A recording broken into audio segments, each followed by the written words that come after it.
Hello and welcome to the channel. My name's Nick. I'm an ex-Royal Marines Commando, British military fitness instructor, boot camp instructor, rehab instructor, and a level 3 personal trainer, as well as a few other things. Today we're going to look at the question of, should I use machines in gyms? If you go on the internet, you'll see all types of opinions on should I use a gym machine or not.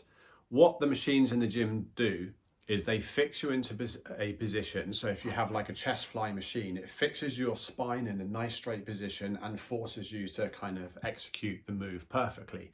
That's the theory behind all of the machines in the gym. It puts you into a position that's safe, and then it just kind of has a mechanical move.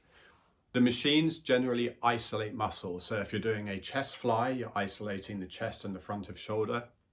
If you're doing leg extension machine, the machine where you're literally extending the leg, both legs going up and down, again, it's locking you into place and it's isolating your quad muscles. So the argument is, are machines good? There is no right or wrong answer. I would suggest that doing free weights is much, much better. So my background, I used to work at a sports-specific physiotherapy clinic where the instructor there was a world-renowned instructor. We used to have international triathletes, competitive triathletes, come to the clinic for training and advice.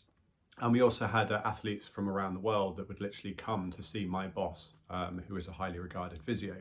He said to me on day one when I worked there, if I catch you using any machines when training people, I'll fire you. Because he had such a strong belief that if you know what you're doing, you should do it without the machines, i.e. using free weights. The theory behind this is a machine that locks you into a position and isolates a particular muscle. So if you're on a bicep curl machine, it's literally just isolating the bicep muscle. Okay, that's good for targeting the bicep muscle, but you've got so many stabilizer group muscles in the body that help keep you balanced and your joints healthy. If you're not targeting those, which the machines don't target because they take out the stability factor of exercises, then you're kind of not doing yourself any favors.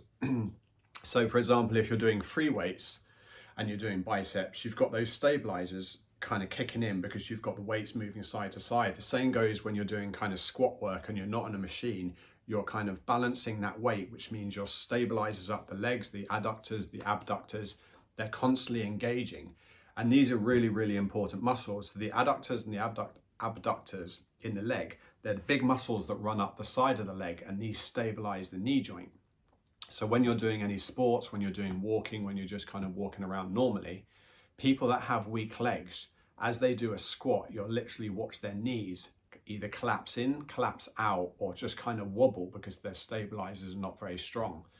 So if you use a lot of resistance machines, it's not going to help strengthen those stabilizers. So my contention would be, don't use fixed weight resistance machines if you can avoid them. Do it with free weights, or do group classes, circuit training, body pump classes and things like that, where you're doing kind of big dynamic movements, but also you're working the stabilizers in the body. So if you do a circuit training class, you're going to be doing loads of squats and push-ups, and you're going to be throwing yourself all around the gym or the park, wherever you are, and you're going to be working those stabilizer muscles. So as a rehab instructor, when I have people that come to me that have injuries, we will do a lot of work where I will focus on what's happening to the knee joint and is it collapsing in, is it collapsing out, and basically what's happening to the whole body. Is the foot collapsing in, is the foot collapsing out? So looking literally from the ankle going up the body and seeing where the stabilizers are weak. So yeah, my advice to you, there is a place for fixed weight resistance machines. So bodybuilders in particular like to isolate muscle groups. So if they've done a massive workout and they just want to finish off the bicep, they don't care about their stabilizers because they've been doing so much heavy weights, it's going to be targeting those stabilizers anyway. They're now at the point of fatigue, and now they just literally want to isolate that bicep muscle because they're a bodybuilder and their mission is to get bigger muscles so that they look good on the beach. If you're a competitive bodybuilder, then you're doing it for work. Whatever reason, there is an argument for why fixed weight resistance machines are useful, and also for specific rehab work if there is a particular muscle group that it has atrophied, i.e. just got weaker, smaller, and needs to be built, then there is a case for fixed weight resistance machines. But pretty much everything you can do with the fixed weight resistance machines, you can do with free weights, but you can't do what you do with free weights with a fixed weight resistance machine. So me personally, I very, very rarely use them. And yeah, that's the advice I have for that. It's a common question because when you go into the gym, especially on day one and you have your induction, they'll put you onto all of the machines.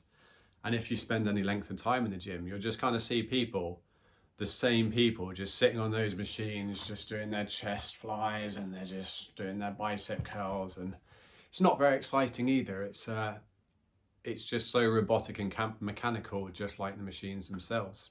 There you go, you get some thought into these videos.